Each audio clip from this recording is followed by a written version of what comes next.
Convidar agora o nosso irmão Jorge Alahá para fazer a sua apresentação para todos nós. Olá, uma boa noite para todos.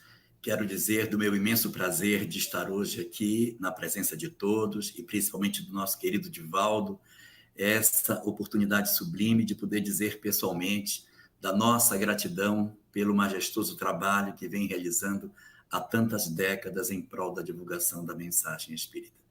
Em primeiro lugar, quero dizer da minha honra de estar nesse momento, nesse lugar, dividindo esse espaço de discussão com todos. Eu sou espírita desde 1980, ingressei na Juventude Espírita do Pará, no Centro Espírita Ivon Costa, sob a coordenação de Alberto Almeida, que foi meu coordenador durante os 7 anos que estive ali. Depois me transferi para Rondônia, onde passei a atuar na Federação Espírita daquele estado, atuando na função de secretário da federação, a qual eu ocupo há 33 anos. E a partir daí, então, passei a me dedicar não somente a trabalhos com juventude, mas de estudo sistematizado e, fundamentalmente, sobre a unificação do movimento espírita de Rondônia.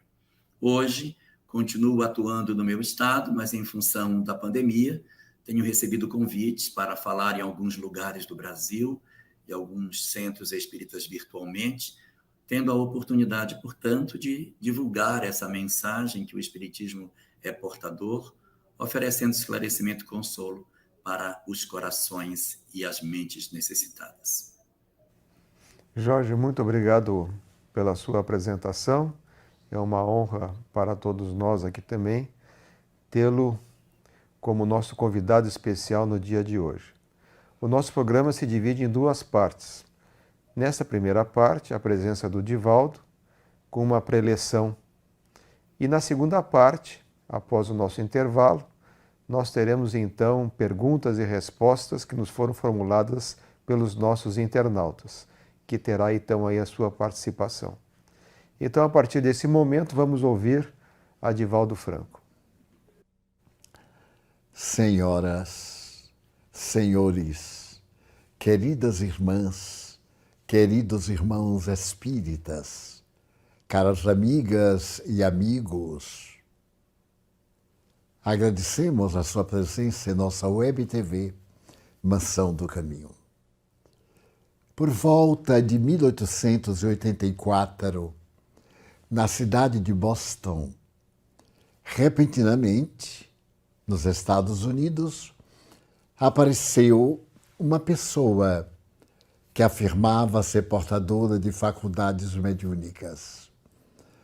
Conseguiu sensibilizar a alta sociedade, fazendo clarividências, informações.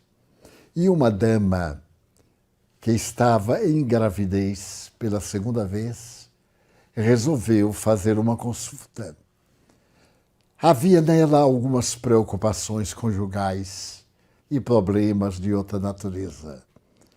Então acreditou que talvez consultando as forças ocultas pudesse encontrar diretrizes de segurança para uma vida mais tranquila.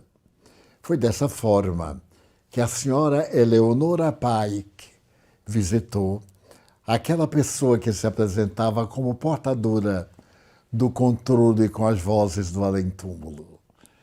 O curioso narra seleções do Reader Digest é que naquele momento em que ela se encontrava para fazer a consulta, experimentou um mal-estar, uma espécie de tontura e perdeu a consciência. Quando retornou, diante do dito médium, esse estava profundamente perturbado e ela não sabia o que houvera ocorrido. Ele falou-lhe com naturalidade: Senhora, o dom que eu digo possuir, a senhora o tem. A senhora acaba de dar-me um recado do mais além, chamando-me a atenção para a farsa a que eu me tenho submetido, fingindo possuir mediunidade. Eu agradeço profundamente a sua lição e lhe peço que na saída receba o dinheiro que pagou para a consulta. Eleonora Pike era católica, não entendia absolutamente de nada. Ali fora, como resultado das conversações das senhoras, a maioria delas falou que esse cavalheiro era dotado de uma estranha força e conseguia trazer os mortos para a comunicação com os vivos. De repente, aquela dama tranquila deu à luz a sua segunda criança, uma menina como a primeira. E de repente ela se viu num verdadeiro turbilhão. Era por volta de 1888, quando ela foi entrevistada por um periódico local. Isso porque, numa daquelas reuniões em que apenas iam as senhoras, estava uma dama que pertencia à Sociedade Burguesa de Boston. Ela era a sogra de um grande psicólogo, William James. William James é considerado o pai da psicologia espiritualista. De alguma forma, ele é o idealizador da denominada psicologia transpessoal. Ela esteve numa reunião na residência da senhora Piper, mas não acreditava em absoluto. Quando chegou o momento em que a senhora se comunicava com o mais além, de uma forma muito especial, ela entrava em transe, movimentando os olhos, que apresentavam a faceta branca e era um aspecto estranho.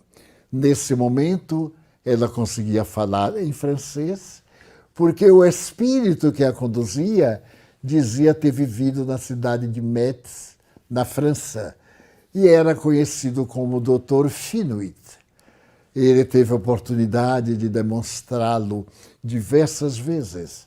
Ela não falava francês no seu estado normal.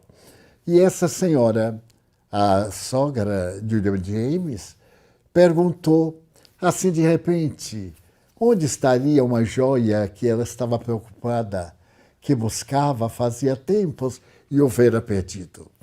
O Espírito lhe disse que, por distração, depois de haver usado tempos antes, ela abrira uma das gavetas de um dos móveis do quarto e ali colocara a joia, que com o movimento correu para o fundo.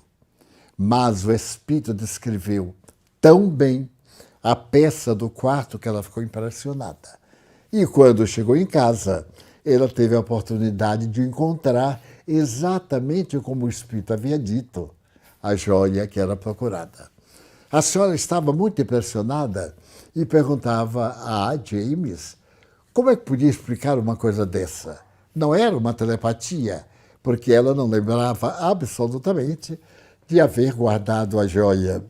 Não se tratava de uma farsa, mesmo porque a senhora Piper não cobrava coisa nenhuma. Também como podia conhecer a intimidade do seu quarto de dormir, aquela dama austera da classe média que era muito bem considerada. E então, William James ficou muito curioso e respondeu na linguagem da época, isso é coisa de mulheres. As mulheres são muito impressionáveis e sempre quando surgem questões dessa natureza, todas elas procuram fazer a maior propaganda e são facilmente ludibriadas. Na primeira oportunidade de que eu dispuser, eu gostaria de conhecer a senhora Piper. Foi dessa forma que começaria uma das mais belas sagas mediúnicas do espiritualismo norte-americano. A doutrina espírita já havia conseguido implantar-se no planeta terrestre. Allan Kardec desencarnara em 1869. Estamos, portanto, a apenas 29 anos de distância. As obras gloriosas do Espiritismo na literatura, nas letras, já estavam traduzidas ao inglês e muitas delas percorriam os Estados Unidos. Mas a grande realidade é que ali o nome era dado de New Spiritualism. Não era a denominação de Espiritismo, conforme Allan Kardec denominara. A religião predominante era de natureza protestante, evangélica, e não era muito difícil das pessoas somarem às suas crenças, já que aceitavam a imortalidade da alma, a comunicação dos espíritos.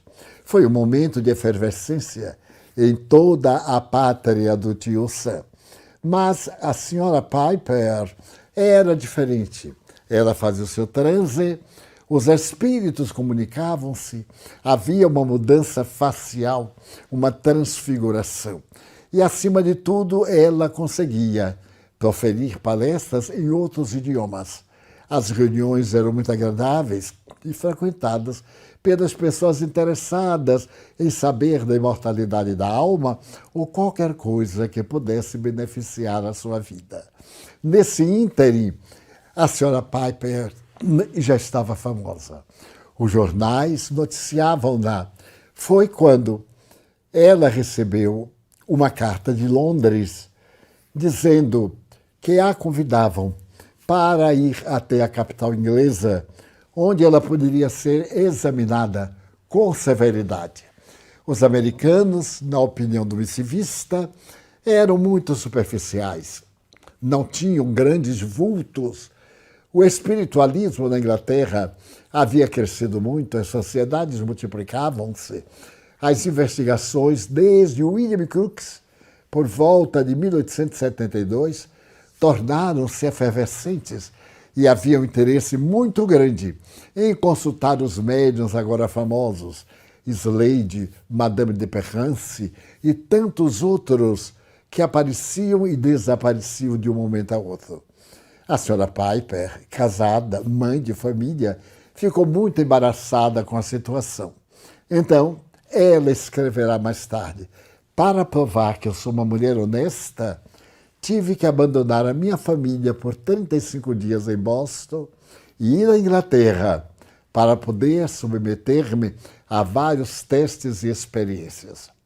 Mas, digamos, a partir deste momento, a senhora Piper passou a viver da mediunidade. Ela se tornou uma profissional, como era e ainda é muito comum em alguns países europeus, capitaneados pela Inglaterra, Estados Unidos e outros. Porque o americano em si dispõe de uma frase muito curiosa: tempo é dinheiro. E não se pode gastar tempo sem ter um investimento, sem esperar uma resposta, e naturalmente uma resposta monetária. Ela foi contratada e viajou a sós a Londres, onde não conhecia ninguém. Ela foi convidada para hospedar-se na casa de um famoso escritor, aquele que havia escrito Sherlock Holmes. E então, para ela, era uma grande honra. Por sua vez, o célebre escritor tomou as providências compatíveis com a experiência que ia ser realizada pela Sociedade Britânica de Estudos Psíquicos. Tirou das paredes todos os quadros que se apresentavam como lembranças de pessoas honradas que foram pintadas. A Bíblia, onde se anotavam o nome das pessoas, dos recém-nascidos, colocavam a data de nascimento e de óbito, foi trancada cuidadosamente dentro de um cofre. E outras providências. Os empregados já antigos foram dispensados e foram contratados empregados que não conheciam de maneira nenhuma a família. Ela chegou, foi muito bem recebida. E, curiosamente, conforme o diário que ela vai apresentar mais tarde, bem mais tarde, ela dirá que em apenas 40 dias ela conseguiu fazer 82 reuniões mediúnicas para comprovar a saciedade aos investigadores convidados pelo eminente escritor, a fim de a investigarem na intimidade das suas possibilidades. Ela conseguiu deslumbrar aqueles que se acercavam. As comunicações eram de uma autenticidade que o The Times de Londres dedicou uma edição as pesquisas com a senhora Eleonora Piper. E quando ela voltou, a Boston já era famosa. Os jornais americanos haviam feito divulgações da sua temporada na Europa, especialmente na Inglaterra, e ela agora era vista de uma maneira muito especial. As reuniões eram todas controladas pelo seu marido, por amigos, como também os salários que ela pedia, pelo tempo que se dedicava aos investigadores, ficava inteiramente às suas ordens, claro, acompanhada pelo esposo, para poder demonstrar que era um autêntico. O mais surpreendente, porém, é que a senhora Eleonora Piper não acreditava nas comunicações espirituais. Ela dizia que eram sonhos, eram estados sonambúlicos, ela não tomava parte, ela não sabia o que acontecia. No seu transe sonambúlico, absolutamente inconsciente, ela não guardava deles a mínima ideia. E então, Seleções do Reader Digest, quando escreve a biografia dessa mulher admirável, dá um detalhe surpreendente. Numa pequena praça da cidade de Boston, uma senhora idosa de cabelos brancos está acompanhada de uma dama, que é praticamente uma enfermeira que a ajuda. Aquela senhora está com uma surdez impressionante. O campanário da igreja pode tocar nos tons mais elevados e ela, mergulhada no seu silêncio, não tem ideia do que se está passando. E Seleções diz, no entanto, essa dama extraordinária abalou o mundo americano com as vozes que escutavam do mais espiritual. Curiosamente, as experiências tornaram-se cada vez mais impressionantes. Um jovem advogado frequentava essas reuniões. Ele era bostoniano e era um advogado ilustre. Jovem ainda, ele desencarnou. Depois de desencarnado um mês, ele apareceu na reunião, incorporando na senhora Piper. Aquilo provocou uma tranquilidade, uma alegria muito grande dos frequentadores habituais. Porém, a família ficou sensibilizada de forma negativamente, porque não desejava que o nome do seu parente fosse agora colocado com as questões espiritualistas, com essas coisas do mais além, e ameaçou de processo. Ela explicou que não tinha nada com isso. A coisa ocorria sem a sua vontade. Mas quanto a ser autêntico, não havia dúvida, porque ela jamais teve a oportunidade de procurar informação com qualquer pessoa, encarnada ou não. E lembrava que durante o período em que esteve na Inglaterra, 2 agentes da Scotland Yard acompanhavam-na a uma loja para fazer compras, a um passeio pelo parque, a uma visita, uma exposição. Ela estava sempre acompanhada de 2 policiais adrede contratados. E em Boston, ela estava sendo vigiada por todo mundo que a conhecia. Então ela pedia que a família fizesse uma experiência, que fosse à sua casa, ou ela seria levada à casa em que viveu o rapaz, e poderia dar as informações compatíveis. A família resolveu fazer um teste curioso. Marcou uma data e então convidou-a para que fosse à sua casa, a casa do desencarnado, para poder, numa coleção de 200 fotografias que foram colocadas sobre uma mesa, dizer quais aquelas fotografias de pessoas conhecidas do desencarnado.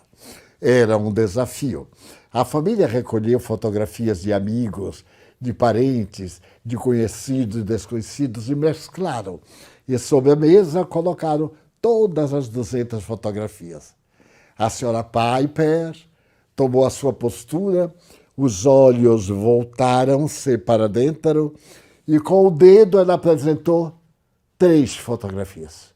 Apenas 3 daquelas 200 pertenciam a pessoas que foram amigas do jovem advogado. O surpreendente é que eram absolutamente exatas. daquelas 200 pessoas, algumas que não eram dos Estados Unidos, foram apanhadas ao acaso, jamais tiveram qualquer contato com ele. Mas aquelas 3 que era destacada do meio do volume imenso, haviam sido amigos, dialogaram, etc. E ele deu detalhes a respeito da vida de cada um delas. Então, chegou o momento capital. William James, com a sua grande fama de psicólogo, teve uma ideia: mandar buscar na Inglaterra um dos desmascaradores de médiuns mistificadores. Havia o Sr. William Bucket, que era extraordinário investigador. Sem dizer nada à Sra. Piper, ele entrou em contato com a Sociedade Britânica de Pesquisas Psíquicas e lá eles resolveram mandar esse investigador de uma maneira secreta. Ele veio sem que ninguém soubesse. William Crookes recebeu-o no porto, levou-o para sua casa. E ele ficou dentro da casa do pesquisador, psicólogo, sem que ninguém soubesse. No dia da reunião, ele pegava uma carruagem toda forrada de negro, usava uma máscara sobre a face, entrava na reunião sem ninguém saber, se via aquele estranho com uma face diferente e ouvia a reunião em silêncio. Numa dessas reuniões, veio um espírito e dialogou longamente com o estranho. Dizia ser seu pai. O estranho falava o mínimo possível, para que não se pudesse identificá-lo, talvez, pelo timbre da sua voz. Na 10ª reunião, o estranho tirou a máscara, mudou o aspecto da face e ajoelhou-se aos pés de Eleonora Piper para dizer que aquele com quem ele estava falando era, sem a menor sombra de dúvida, o espírito que da Terra havia sido seu genitor. É desnecessário dizer que Eleonora Piper passou a desfrutar do privilégio de ser a médium que mais foi investigada no mundo, desde 1888 até 1928. 40 anos ela foi investigada. Para se ter uma ideia, foram gastos com ela mais de $100 mil no século XIX. Nesse período desses 40 anos de investigação, as sociedades pagavam uma importância correspondente e jamais foi surpreendida em fraude. Nunca ela pôde ser detectada no menor erro, no equívoco, numa troca de datas ou de identificação pessoal. Eleonora Piper desencarnou idosa com mais de 80 anos, sem acreditar na imortalidade da alma. Ela dizia que gostaria sim de ver, de ouvir-se, mas naquele tempo, obviamente, não havia os aparelhos delicados de que hoje dispomos para gravar voz, imagem e etc. E desencarnou deixando uma lista abençoada de fenômenos provando a imortalidade da alma. Por quê? A criatura humana tem tanto interesse em buscar provas repetidas. Porque em toda parte em que o fenômeno espírita se apresentou, cientistas de nomeada logo buscaram o meio de averiguar se tratava de fraude por causa dos mistificadores, que são encontrados em todo e qualquer movimento. Uma ideia nova, um empreendimento, ou qualquer uma coisa que sensibilize a sociedade, logo é imitada de uma forma chã, vulgar. Isso levou Friedrich Nietzsche a dizer que toda ideia é logo prostituída quando cai no sabor da sociedade. As pessoas temos o hábito de adulterar, de procurar modificar, de trazer informações que não correspondem à realidade. E este grande mal perverte muitas vezes aquilo que é legítimo. A Europa nos apresenta uma folha de fenômenos mediúnicos dos mais notáveis, desde as experiências de Slade.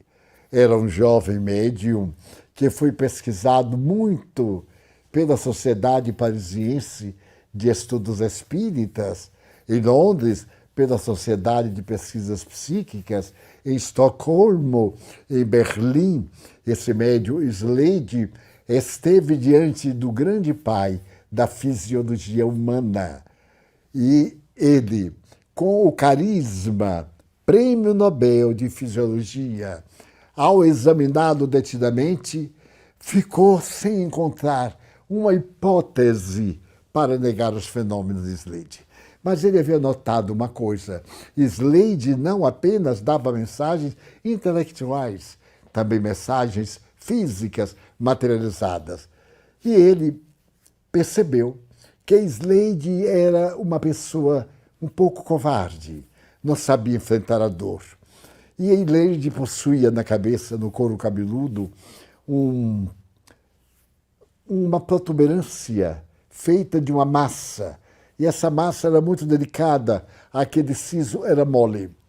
Que fez Charles Richer? Pegou ácido sulfúrico. Antes hipnotizou Slade. E depois fez uma cirurgia no cisco daquele com o ácido sulfúrico até encontrar a sua raiz e raspou-a do couro cabeludo. Slade acompanhou tudo aquilo naturalmente, sem demonstrar o menor sinal de sofrimento, sem apresentar qualquer esgar. Quando terminou, Charles Richer despertou e ele começou a urrar de dores do ácido sulfúrico que havia destruído lentamente aquela calcificação que se encontrava no seu couro cabeludo. Slade deu as provas mais retumbantes. E outros médiums admiráveis, como a jovem menina de 19 anos, casada com o filho do general Noel. O general Noel era uma personalidade muito famosa na França, nessa época, 1880, 85, e ele tinha uma situação privilegiada na Argélia, em Argel, era governante. E então Richer viajou à Argélia, levando a sua médium de preferência, admirável. Ele mandou construir um quarto de 3 por 4 metros, com uma única porta de entrada. E ali ele se reunia, a jovem médium, ele, o esposo dela e o pai. Eram, portanto, 5 pessoas. Uma única porta. E ela fazia as materializações mais impressionantes. Principalmente de um árabe que dizia ter morrido no deserto. Ele era um peregrino do deserto chamado Beni Boa. Era impressionante como aquela jovem frágil, ali empurrada por detrás de uma cortina, eliminava ectoplasma, a energia pelos orifícios naturais da face, e compunha um homem com a indumentária pesada, com barba, e que falava um dialeto que nenhum dos presentes conhecia. Richer ficou suspeitando que aquilo fosse um ardil, que ela tivesse entre as roupas alguma máscara, alguma coisa. E chegando ao espírito, puxou-lhe a barba para ver se era fixa ou se era uma impostura. E a médium à sua vista. Ele fotografou a médium, fotografou Beni Boa. Mas o mais interessante é que, para acabar qualquer dúvida, Richer riscou o solo, dividindo a sala. Na parte de lá, ficava a médium por detrás de uma cortina. E do lado de cá, as cadeiras com eles, e jogou talco no chão. Porque quando os espíritos materializavam, eles andavam. E se eles estivessem flutuando, é claro, não deixariam nenhuma marca no talco. Quando terminava a sessão, o talco estava perfeito e os espíritos estiveram com ele dando as maiores demonstrações. Ele então preferiu fazer uma experiência química. Levou um copo com água de barita e escondeu. Quando a reunião começou, ele pegou um cânulo, deu a Beniboá para soprar o cânulo até o vaso com água de barita. Quimicamente, o oxigênio, o hidrogênio, o azoto, quando entram em contato com essa substância química, produz uma substância leitosa. E a substância tornava-se leitosa diante dos olhos de Richer toda vez que o Beniboá soprava. O que provava não pertencer a um fantasma, porque a sua dúvida é que aquilo fosse uma fantasia. Era saído de um pulmão humano.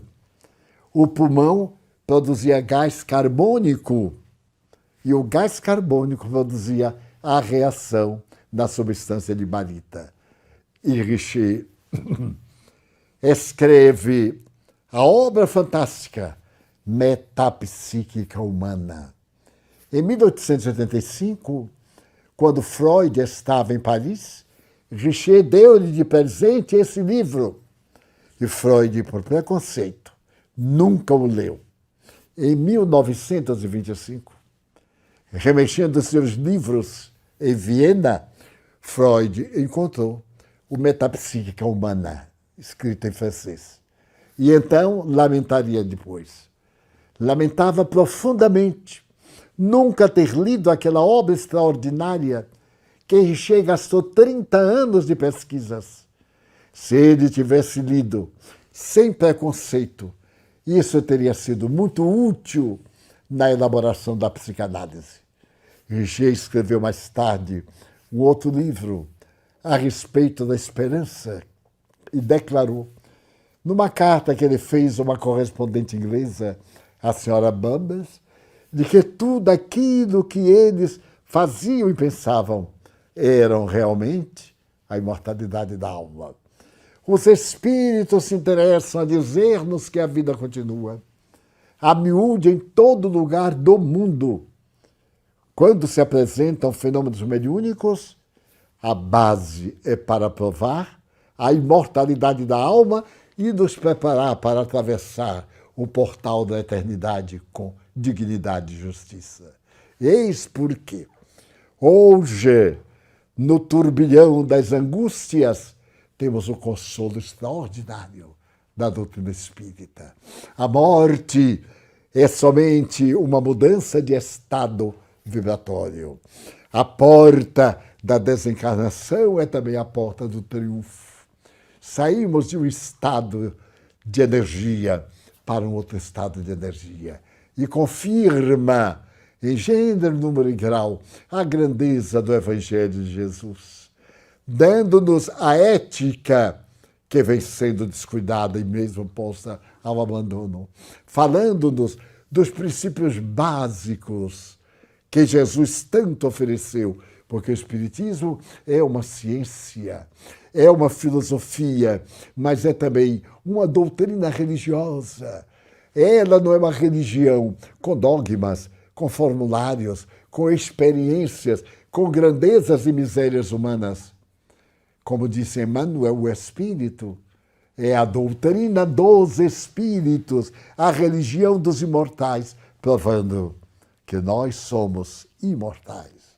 Então nos cabe, neste momento, cuidar do ser que somos, porque a morte vai nos abrir as portas do porvir e dar-nos a verdadeira felicidade. Desde hoje, trabalhemos em prol dessa felicidade, acumulando bens para tornarmos o tesouro da vida de maneira imortal para todos os tempos do existir. Muito bem, Jorge. Vamos agora então à nossa segunda parte. Depois dessa palestra brilhante que o Divaldo elaborou, mostrando a beleza da mediunidade. Então, para você, Jorge Lerate, a primeira pergunta que nos chega de Karina.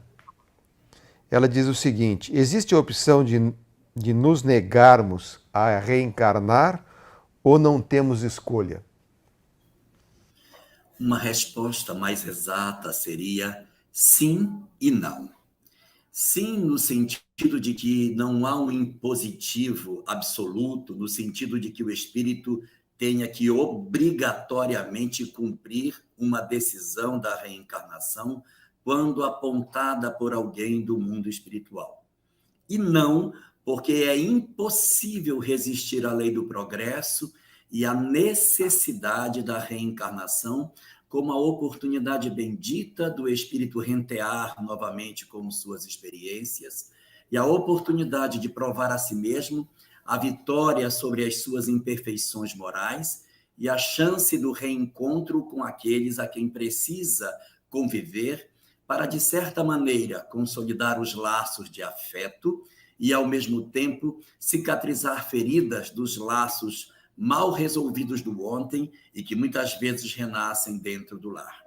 Resumidamente, podemos dizer, portanto, que o espírito pode postergar por um tempo a sua possibilidade de reencarnação, mas ele não tem a condição de impedir a manifestação da vontade divina, porque a reencarnação é o imperativo divino, não é uma punição, não é um processo punitivo de Deus, mas uma oportunidade bendita de progresso. O espírito, portanto, necessita dessa experiência, mas pode, pelo seu livre-arbítrio, optar de maneira mais ou menos de acordo com a sua evolução, o período mais propício para que isso possa acontecer, havendo os imperativos da lei, quanto mais atrasado e comprometido for o espírito, mais ele tem a necessidade da reencarnação. Divaldo, a pergunta que nos chega de Antônio: qual a origem do demônio e de Satanás? E por que até hoje predomina a ignorância neste aspecto? Na tradição literária, vamos encontrar Sócrates anunciando no século IV a.C. ter um daimon que o acompanhava. Daimon ou daimônio significa demônio. Só que o demônio que acompanhava Sócrates era um espírito familiar que lhe dava notícias positivas, que anunciava inclusive acontecimentos.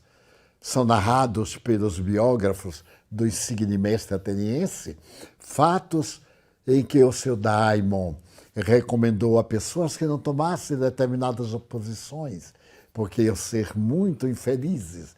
Um jovem mesmo que disse que ia fazer uma viagem, Sócrates lhe disse que não fosse. O seu daimon disse-lhe que ele iria sofrer muito ao atravessar uma floresta. E assim, a palavra daimon passou para o cristianismo como sendo aquelas forças espirituais que a tradição bíblica denominavam como anjos maus, descendentes daquele que se rebelou contra Deus. Então, a palavra daimon passou a ser mais tarde traduzida para o latim com o significado pejorativo de demônio. O demonius significa o anjo mau que perdeu. E esse entrou no cristianismo como sendo as forças negativas que combatem a divindade e que parece imitá-la em suas manifestações para poder vencer, não sei o que iria vencer, porque Deus é o Criador, seria também o Criador dessa própria força. Mas, em realidade, o demônio só existe na palavra. E o demônio socrático, o anjo bom, o ser familiar, esse sim existe. Jorge, uma pergunta que nos chega de Nelson. A condição de pobreza é sempre expiatória ou pode ter caráter missionário? À exceção da doença mental, todas as demais experiências humanas podem ser uma expiação uma aprovação ou uma atividade de caráter missionário.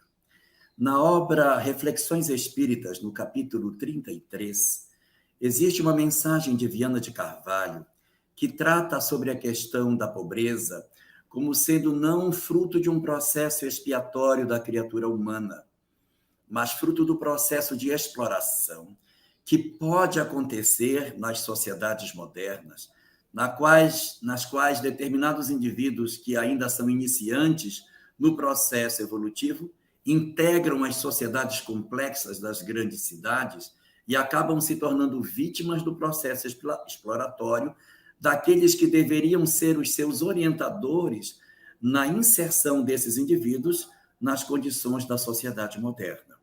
Assim, portanto, esses que poderiam integrar a sociedade numa condição de classes mais simples, mas que, convivendo com aqueles que são mais experimentados, poderiam produzir, assim, o crescimento intelecto-moral desses indivíduos, acabam se tornando explorados por eles, gerando muitas vezes bolsões de miséria e antros de violência, que não são frutos de processos necessariamente expiatórios, embora nesses grupos possam existir aqueles que estejam nessa condição, mas são antes resultados do fenômeno provacional, dos quais os indivíduos explorados acabam sendo assim vitimados por aqueles que, motivados pelo seu egoísmo e seu orgulho, se utilizam das suas condições para explorar aqueles mais frágeis. E pode existir também as pobrezas, as situações de pobreza por circunstâncias missionárias,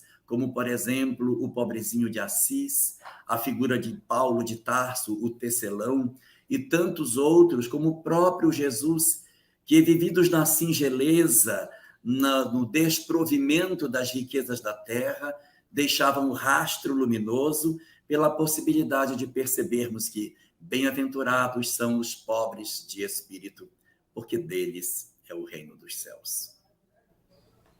Divaldo, uma pergunta de Fátima. Na escala evolutiva, em que momento se dá a passagem de nossos corpos materiais para corpos mais fluídicos?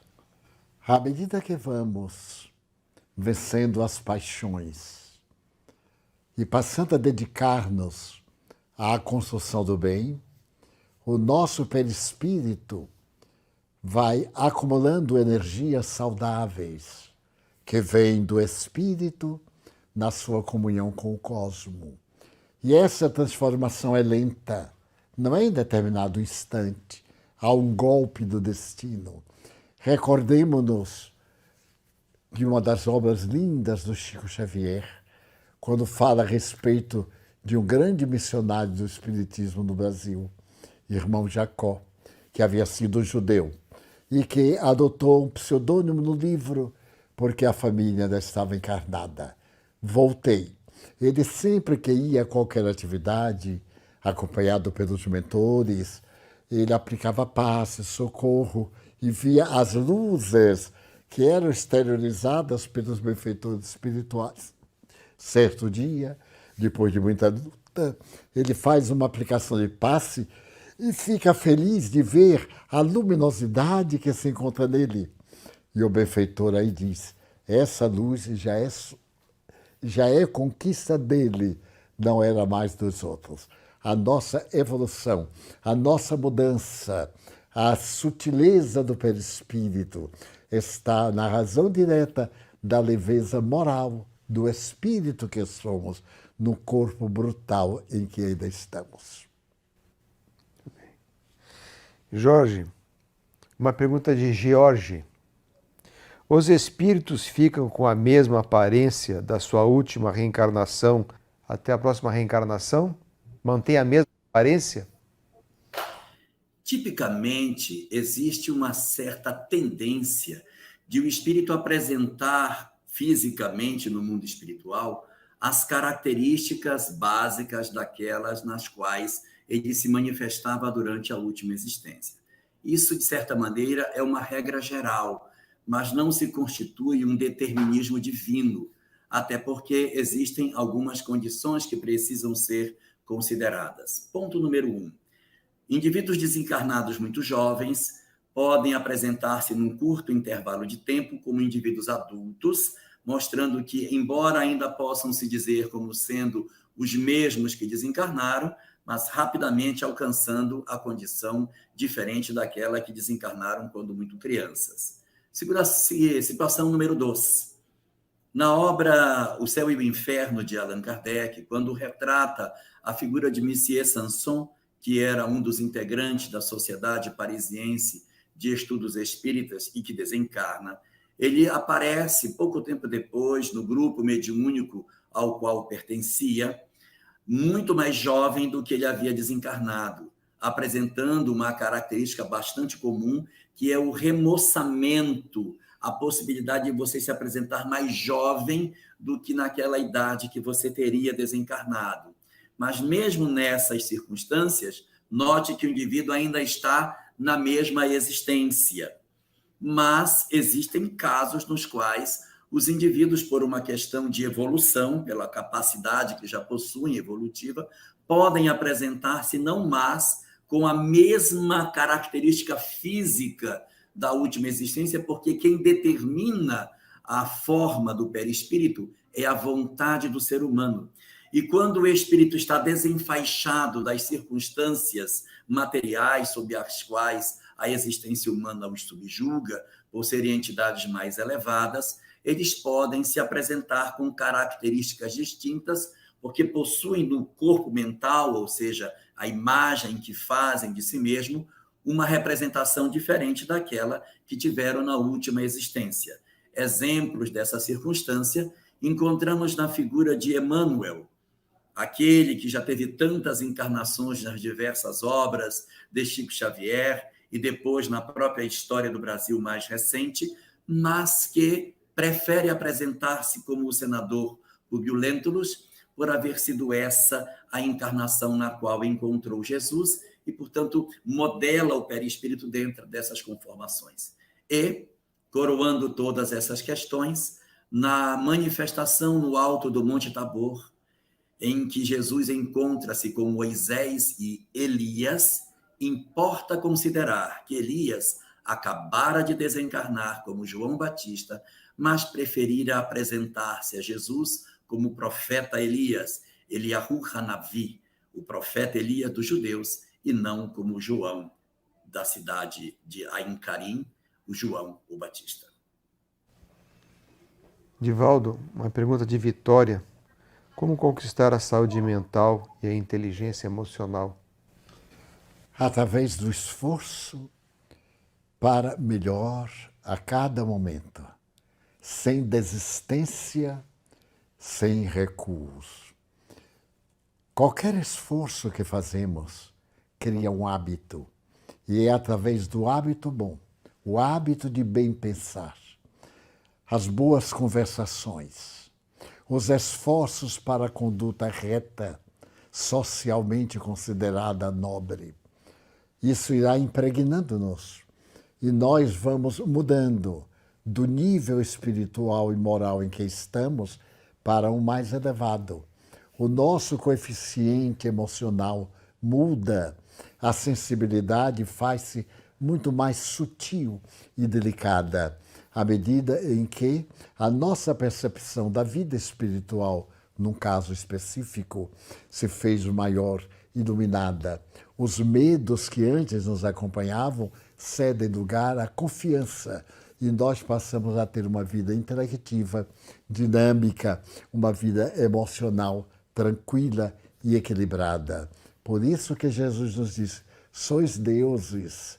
Então é necessário que nós mergulhemos no mundo íntimo e arranquemos essa presença transcendente do Pai, que está em nós, em germe, aguardando a nossa contribuição para poder atender o processo da evolução. Jorge, Isabel nos faz uma pergunta no seguinte contexto: o porquê da dor?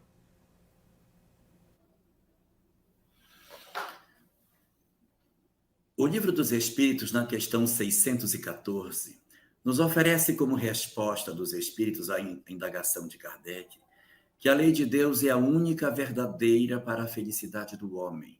Indica-lhe o que deve fazer ou deixar de fazer. E o homem só é infeliz quando dela se afasta.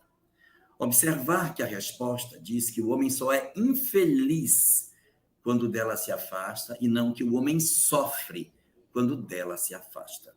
A infelicidade é uma coisa e a dor é outra. Porque a dor, na verdade, como diz o livro, o Evangelho segundo o Espiritismo, a dor, a partir do momento que nós fazemos a ressignificação dela nas nossas vidas, passa a ser interpretada como uma bênção que Deus envia a seus eleitos. Então, experimentar a infelicidade é uma circunstância. Experimentar a dor é uma circunstância profundamente diferente. Porque a partir do momento que o indivíduo interpreta o propósito do sofrimento nas suas condições de vida, ele pode tirar bastante proveito positivo dessas experiências. A dor, portanto, não pode ser interpretada por nós como um instrumento do peso da mão de Deus sobre as nossas vidas, como um castigo, como uma movimentação de Deus para querer nos punir. Porque a dor, ela é uma circunstância que, de certa maneira, faz parte da própria existência humana. O próprio ato do parto, do nascer, do primeiro vagido da criança, já é uma circunstância da sinalização do processo daquilo que poderíamos chamar de dor, mas que é o chamamento da vida para o crescimento da criatura. Então, dentro dessa perspectiva, a dor faz parte da existência. O que não faz parte das nossas circunstâncias reais é aquilo que o Buda chamava de o sofrimento do sofrimento. O homem pode sofrer, o homem pode experimentar a dor, mas o sofrimento do sofrimento, ou seja, a dor de mim mesmo pelo fato de eu experimentar o sofrimento, é que constitui a leitura equivocada do homem sobre a própria vida. A revisão dos conceitos apresentados pelo Buda, quando sinalizava para nós as reflexões sobre a razão do sofrimento humano, são muito importantes para uma visão mais nítida sobre as razões pelas quais, muitas vezes, essas experiências nos alcançam. Nós temos que perceber que, muitas vezes, as nossas existências possuem sofrimentos que são provocados por nós próprios. Nós deflagramos o processo de sofrimento pelas nossas condutas. Então, às vezes, o sofrimento sinaliza os nossos desequilíbrios, as nossas dificuldades emocionais que resultam em sofrimento. De outras vezes, eles não resultam de uma ação objetiva do homem agora, mas resultam de uma história do passado, de uma má conduta no ontem que se reflete no hoje. E existem as dores que são naturais da própria existência, independente das circunstâncias, porque fazem parte do natural processo da vida. Então, é preciso que nós saibamos não nos lamentar diante da dor, mas aprender com as oportunidades que a vida nos oferece, indagando o que fiz eu para que determinadas circunstâncias pudessem me alcançar. Se eu fui de alguma forma responsável por esse processo, aprender a não procurar as mesmas causas, fugindo dos processos de sofrimento e alcançando progressivamente a minha questão de liberdade espiritual. Em contrapartida, quando eu verifico que não sou eu o causador do sofrimento, pensar que, como sou eu uma alma imortal, a dor me alcança como processos, muitas vezes, para que eu me reabilite diante da lei, ou para que eu deixe os meus testemunhos de aprendizado e de ensinamento pelo processo da dor missionária. Recomendo, como leitura para essa questão, o capítulo 32 da obra Crestomatia da Espiritualidade, uma página chamada As Três Sombras, onde a própria dor apresenta a sua ressignificação após o encontro com Jesus, uma página assinada por Padre Natividade, pela psicografia do nosso querido Divaldo Pereira Franco. Jorge, muito obrigado aí pelas suas respostas. Tenho certeza que o público ficou extremamente satisfeito e, lamentavelmente, chegamos ao final, no dia de hoje, do nosso Conversando sobre Espiritismo. Então, colocamos à disposição de você para se despedir do nosso público ouvinte. Quero aproveitar a oportunidade final para dizer a todos nós que somos nós os artífices constituidores da paz do nosso planeta, do nosso país do nosso lar e do nosso coração. Já chega de tanto desamor nas redes sociais. Já chega de tanto destilar de ódios e de divisões entre as criaturas. Já passou o tempo de nós baixarmos todas as nossas armas, as armas da língua, as armas do coração, as armas do teclado, e nos enxergarmos como verdadeiros irmãos, porque não será possível construir uma sociedade harmoniosa com os nossos corações cheios de desamor. Está passando da hora de nós enxergarmos as nossas responsabilidades coletivas e darmos-nos as mãos verdadeiramente para a construção da sociedade que tanto sonhamos, mas que não queremos dar o nosso contributo para poder construí-la. Amai-vos uns aos outros como eu vos amei. Esse é o mandamento novo e inamovível para que construamos a sociedade que a Terra há de se transformar. Muito obrigado, Jorge. Agradecemos a nossa equipe técnica da TV Web Mansão do Caminho, ao Júnior, ao Sérgio. Agradecemos a Divaldo, a professora Solange pela prece de abertura, a doutora Piedade, nossa diretora, e a todos aqueles que estiveram conosco nesta hora de aprendizado e de comunhão fraterna no meio espírita.